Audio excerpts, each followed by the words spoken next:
Welcome to City Beat. The focus of this program is to provide you with an inside look at city government and the services we provide to you. I'm your host, John Perlich, Director of Public Information for the City of Fort Wayne. On this episode, we'll visit with Mayor Sharon Tucker to discuss a variety of issues, including a recap of recent Memorial Day activities. We'll have an update on the status of the Fort Wayne Fire Department, and several social service agencies are receiving grants from the Office of Housing and Neighborhood Services. Mayor, welcome to the program. I wanted to provide you with an opportunity to do a quick recap of some Memorial Day events that you participated in. Let's start with the Waynedale Parade and why it's so important for you to participate in activities like that. You know, it's always welcoming to be able to be out amongst our the Fort Waynians so that we can have a good time, right? We have such a stressful activity for day-to-day life for many people. Being able to walk in the parade and say hi and shake hands and just celebrate our veterans is actually one of the best parts of being mayor, going into the community and just being in the proximity of all our great citizens of Fort Wayne. We live in a community that values and appreciates our veterans and our military members who are still serving, and it's always encouraging to see so many people come out. I know Councilman Paddock and Councilman Myers, and we had City of Fort Wayne employees join you, and really as a way to rally the community and show that respect that's needed. Yeah, you know, we know that not only do our soldiers make the sacrifice, but their families make a sacrifice as well.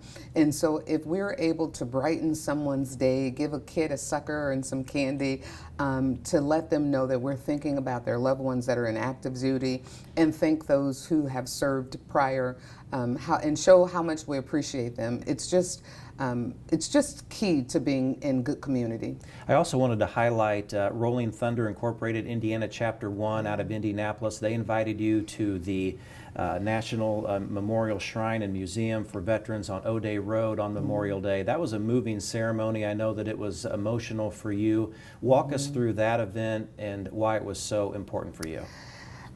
You first have to understand that walking into the memorial is surreal in and of itself. To see the wall with all the names on it, flowers laying on the concrete structure there, coins laying on the concrete structure, then to be greeted by the men and women who've served, the Thunderbird fighter or bike riders. Then there's like this undescribable awe that comes across the room. And to walk back to get the wreath that we're going to place in honor of, in memorial of the men and women who've lost their lives, prisoners of war, missing in action, just undescribable. And I can tell you, when I took my seat, you know, I was just wiping away tears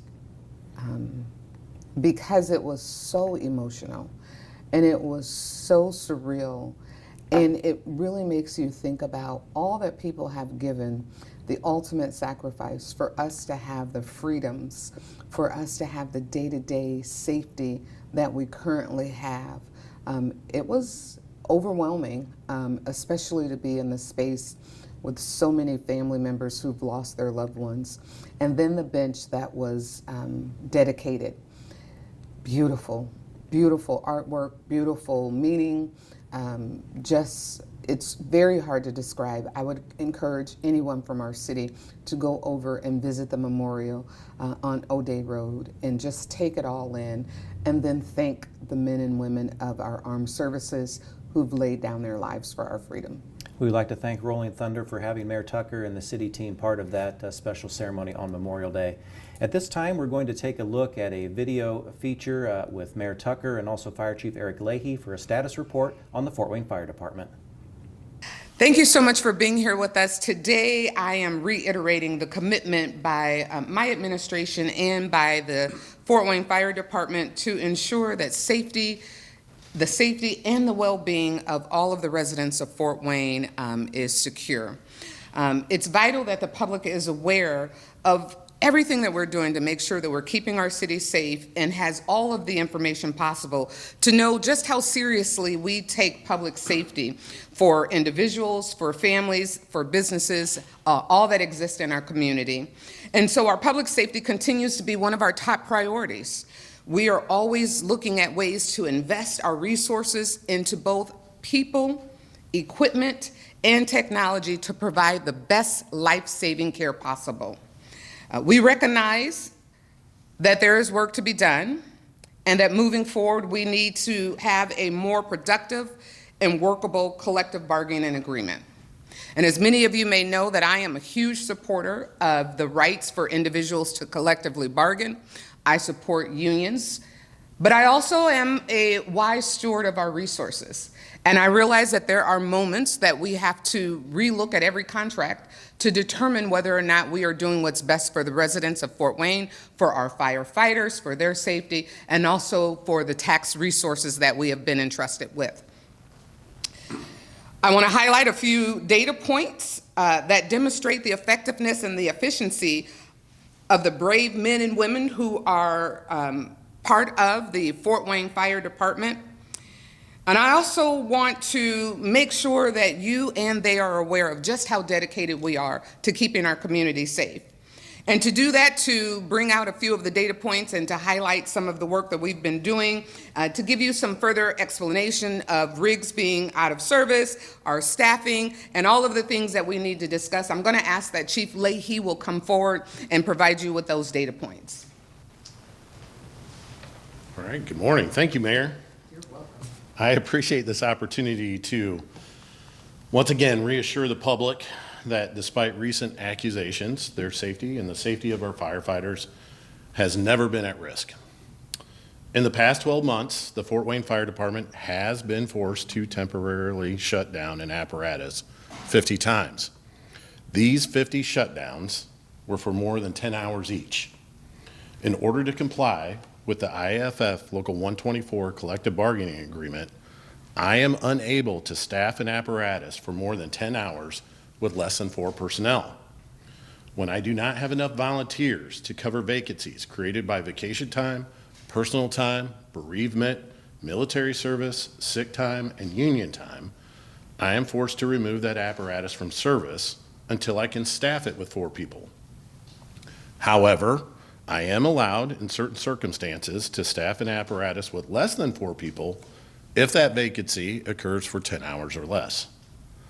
While removing an apparatus from service, even temporarily, is something that we do not take lightly, I can assure the public that we have never been placed in a position that would compromise your safety or the safety of our firefighters. What makes Fort Wayne very unique is that we have been blessed with city council members, controllers, and mayors who have dedicated enormous resources to make sure we are able to redundantly respond to any and all emergencies. Whenever a temporary shutdown of an apparatus occurs, my operations chief, in concert with the 4 on-duty battalion chiefs, immediately move an apparatus or personnel from a 2-rig engine house into the territory that is experiencing the vacancy, and they do this to make sure we can cover any emergency runs.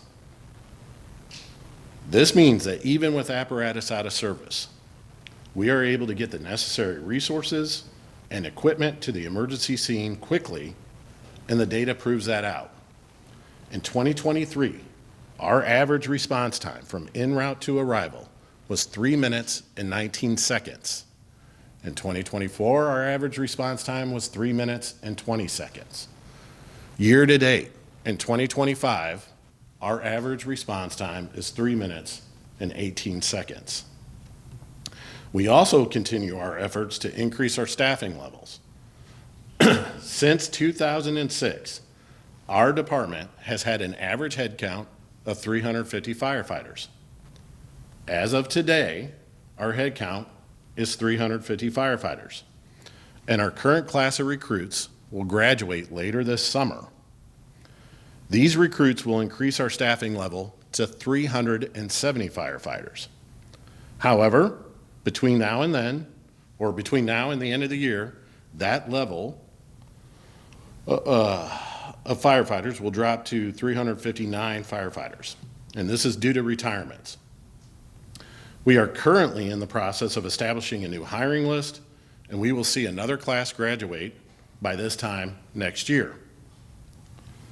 Again, this next class will allow us to increase our staffing level back up to 370 firefighters. And as you can imagine, this cycle of retirements and hiring is normal, and that cycle will continue for as long as we have a fire department. Now, while these situations are currently being highlighted by union leadership, it is important to note that for as long as we have had minimum staffing requirements, and that our department has had to use overtime as a way to cover vacancies created by time off or sick time, riding with less than 4 people per apparatus, temporarily shutting down apparatus, or realigning our on-duty personnel to provide coverage are all solutions that have been utilized for decades and are considered best practices by fire departments across the country that require minimum staffing and are experiencing these same issues. Thank you. Thank you. Thank you, Chief. To wrap up, I am continuing the efforts in partnership with City Council, with the Fort Wayne Fire Department, and with the Fort Wayne Metro Firefighters, IAFF Local 124, to balance public safety needs while we're making sure that we are doing the best we can with our taxpayers' dollars. We are making sure that we are being responsible. And as I stated before, the responsibility that we have to our men and women in the Fort Wayne Fire Department, we take it seriously. We also take seriously our responsibility to the community to make sure that they're safe, proven out in our response times. We want to also thank the union for their dedication and their hard work of making sure that they bring awareness to information that they have provided to you. And because of that awareness, I'm glad to hear that we will be coming to the union table, coming to the table to complete negotiations. One thing I can tell you for sure, all of the information that Chief has identified are things that we need to make sure we're addressing in our collective bargaining agreement, and that's what we're talking about right now. That's what we're in mediations about, and we will continue to work together. So I want to thank you all, and we will take any...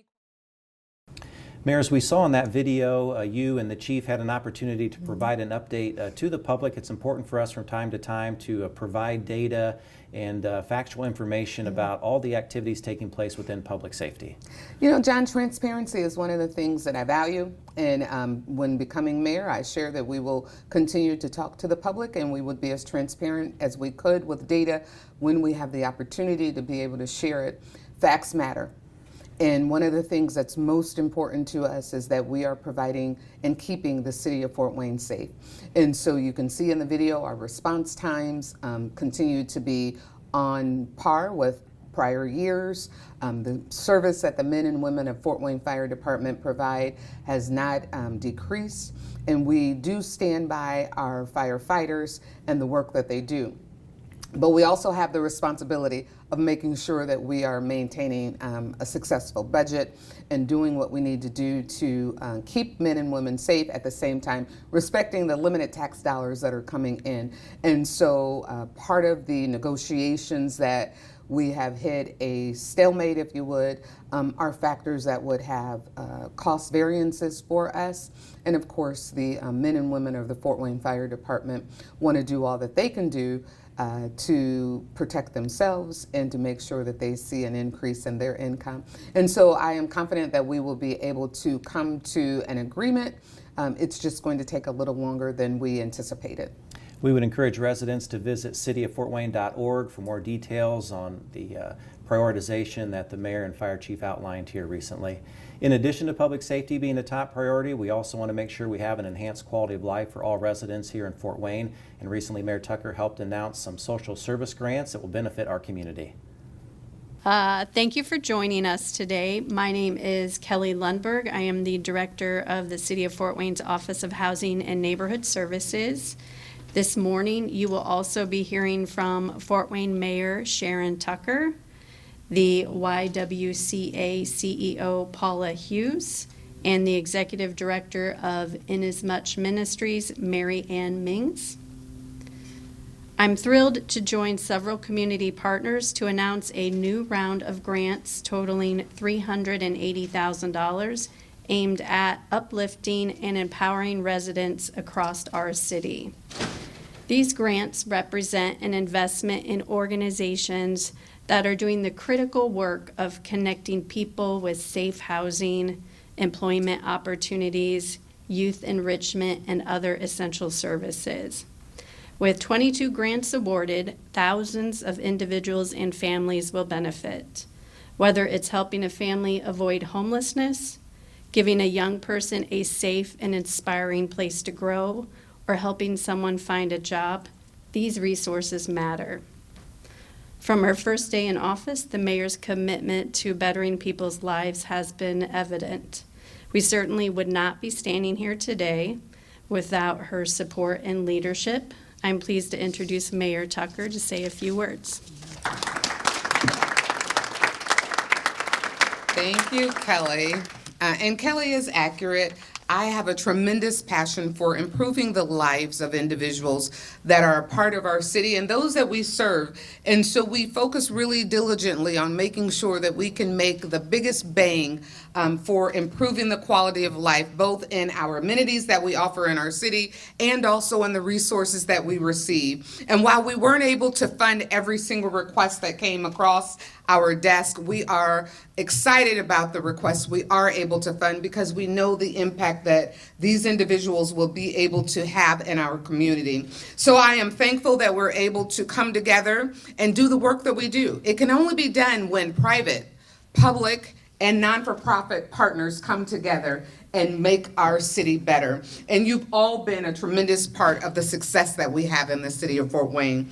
And I know from my time at Vincent Village, the weight and burden that you all carry that many people are not aware of when you're functioning in a non-for-profit entity. And so I want to say thank you to all of you. I also want to say thank you to Paula Hughes-Shue, who is the Executive Director, and the beautiful building that we're standing in. Thank you. It's been a task that you've made it happen and come to life here at the YWCA. So congratulations to all of the recipients of the funds that we are able to support your initiatives with today. And at this time, I will turn it over to Paula. Thank you, Mayor Tucker. Well, I'm going to say first, welcome to our new house. It is so good to be here. The YWCA moved our programs and clients into this building actually a little bit over a year ago. We are still under construction because it apparently never ends. But yeah, we have 3 ongoing projects, a kitchen, a section of rooms that's being converted to apartments for domestic violence survivors, and Bowen is in the process of building a federally qualified health clinic on site in this building.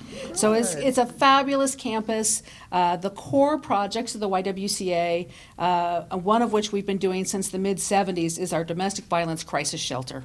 And that is residing here. It's on the first floor of the east side of the building. The other hallmark residential program is our residential addiction recovery program. That is one of only 6 programs in the state of Indiana that allows women to come and do recovery and have their kids with them while they are seeking residential recovery. It's a really important program, not just for us here in Fort Wayne, but across the state, and we're honored to be able to do it. We have a full continuum of programs both for domestic violence, sexual assault, human trafficking, our survivor services, but also our recovery services. We have full-time therapists on staff here at the YWCA with free therapy services for everyone who's in need. There is always a wait list, unfortunately.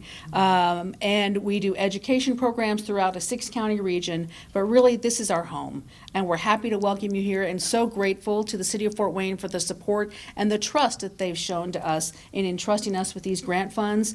These funds are going to help operate our residential crisis shelter, which does 24 intakes 24/7 for those that are escaping domestic violence, sexual assault, or human trafficking.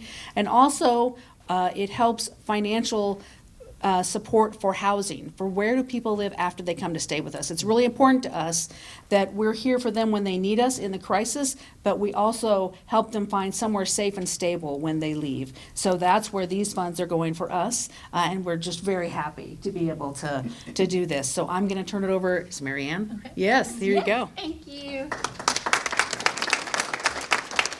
So I'm Mary Ann, and I'm with Inasmuch Ministries, and Inasmuch has expanded now and is implementing a globally proven model to take homeless individuals who have income and move them through a continuum into community and into housing. Since October 1, with partnership with the City of Fort Wayne, with Catholic Charities, we have placed 40 homeless individuals with income into housing. Mm-hmm. And our next phase of this journey is Debbie Smith will be working with them one-on-one on their financial literacy and setting up a payee program for them so that they continue paying their rent and that they will remain housed and that they will become vibrant and fulfilled members of this wonderful community that we call home, Fort Wayne, Indiana. So thank you, Fort Wayne, for giving us this money.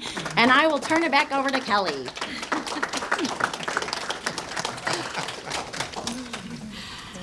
All right. We are really grateful for the dedication of our nonprofit partners and all of these people that are standing here with us today. Their work on the ground is essential for today's, for our community, and today's announcement reflects the city's commitment to working together to strengthen our community. I would like to thank the YWCA for hosting this event and their beautiful facility. I would also like to thank Jonathan Leiss, the Director of Community Development. I would like to particularly thank my staff at the Office of Housing and Neighborhood Services, and she is really going to hate this, but I want to call out Cameo Perry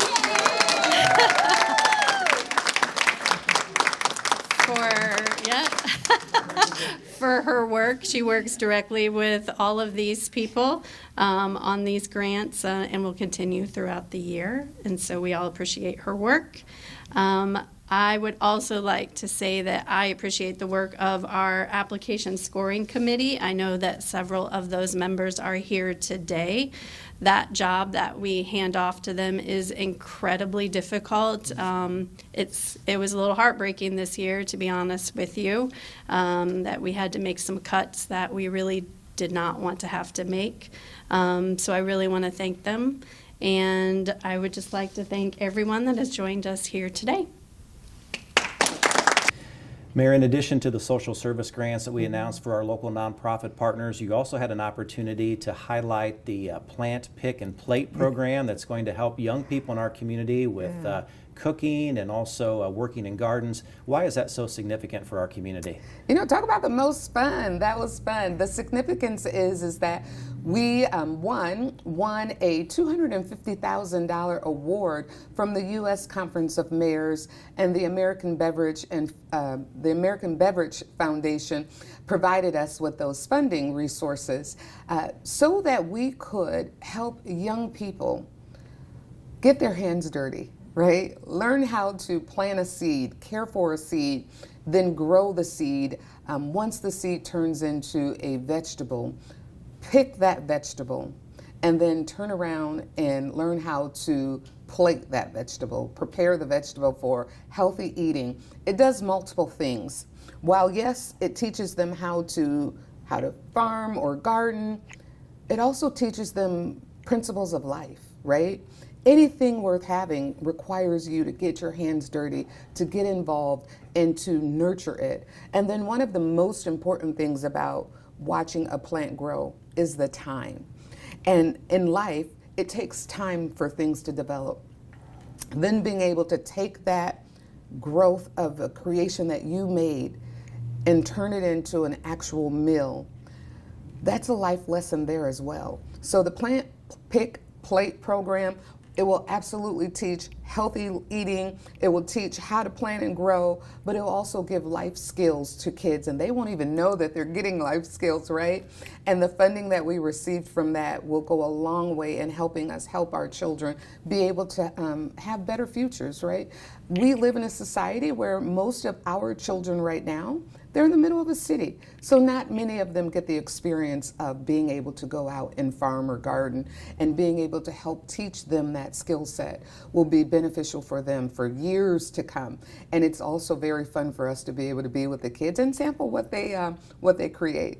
Well, it's so encouraging to see. We have the Johnny May Farm on Winter Street. Nearby, we have the Pontiac Street Market on Pontiac Street. How do those two entities come together and really benefit the urban setting here in Fort Wayne? You know, Johnny May Farms and the team there will be instrumental in helping the young kids learn how to plant and how to care for the plant that they are creating. And then inside of Johnny May Farms, we have a cooking kitchen. So that's where we'll teach them the lessons on how to prepare the food.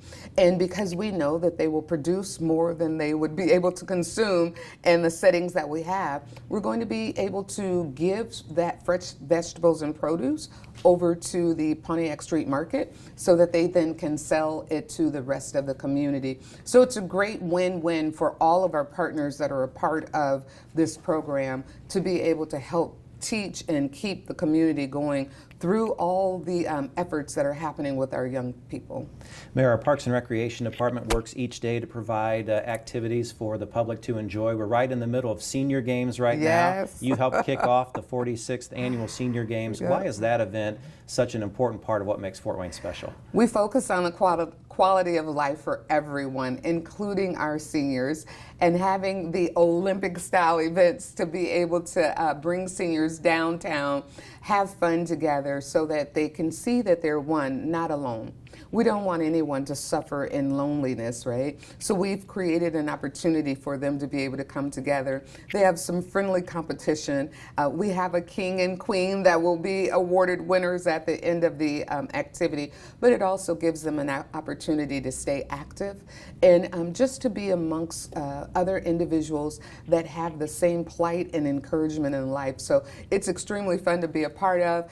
I took part last year at the table tennis and I lost badly, so I didn't do any activity this year, although the axe throwing is still one that sounds really fun to me. Senior Games activities will run through July 2nd. We would encourage you to visit fortwayneparks.org to see if there's an event that's of interest to you. Mayor, you recently had the opportunity to join Turnstone and visit Fort Wayne. There's going to be a very special international event coming to Fort Wayne in October, the Para-Volley World Cup. Can you describe the significance of that for our community?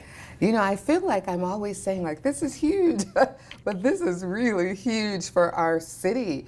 The first time that the Para-Volley Olympics or the Para-Volley competition will be in the state of, or in the United States.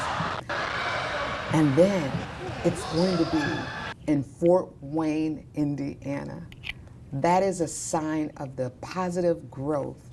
That's a sign of the positive investment that we have seen in our community. And that's a sign that the world is starting to see that Fort Wayne, Indiana is the place to be.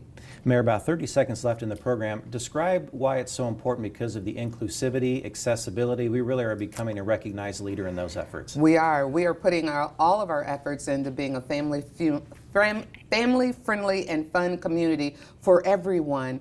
And the fact that the Para-Volley Olympics saw that Fort Wayne is the place to be because of our inclusivity, because of our access, because of the care that we give to people of all abilities.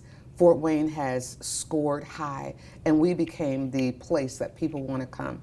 And it's important to me that we are a community that recognizes and honors and includes all abilities in everything that we do, in our parks, in our city hall, on our boards, and definitely when we're having our sports. Mayor, thanks so much for the updates, and we'll talk again soon. Thank you.